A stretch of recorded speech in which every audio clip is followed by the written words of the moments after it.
On a typical day, there are more than 20,000 phone calls placed to domestic violence hotlines nationwide.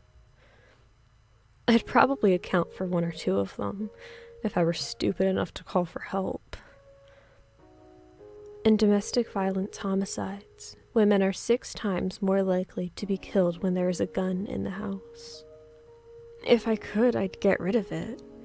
Someone like him shouldn't have access to a gun in the first place, but I figure that's just my bad luck. Domestic victimization is correlated with a higher rate of depression and suicidal behavior. Ain't that the truth?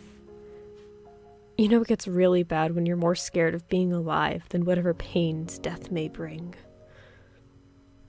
He wasn't like this at first. He was a thin-framed kind of thing. Cuter, too. I guess the increase in bulk bolstered his boldness. Youth correlates with foolishness and irrationality, I suppose, but his decisions are rather violent. Drop a dish, get punched in the face. Get home from work too late, get punched in the face. More serious infractions result in him threatening us with the gun. Unfortunately, Henry and I are pretty accustomed to this.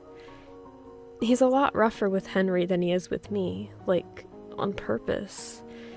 He feels like he has to assert his dominance and affirm with Henry that he's undeniably the man of the house. I've tried to help him, of course, but usually that resulted in a black eye. I'm at a loss, and Henry's self-confidence has nosedived. Friends have advised us in the past.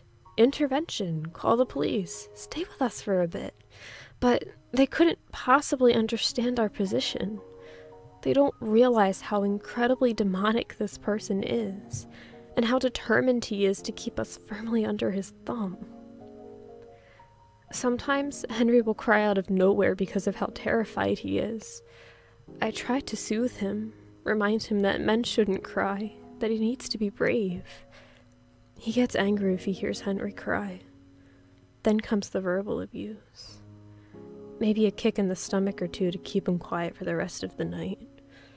When I take Henry back to our room, I soothe him as best I can. The years of torment have pretty much broken him, though. There's only so much he can take, and I'm reaching my limits as well, both physically and mentally.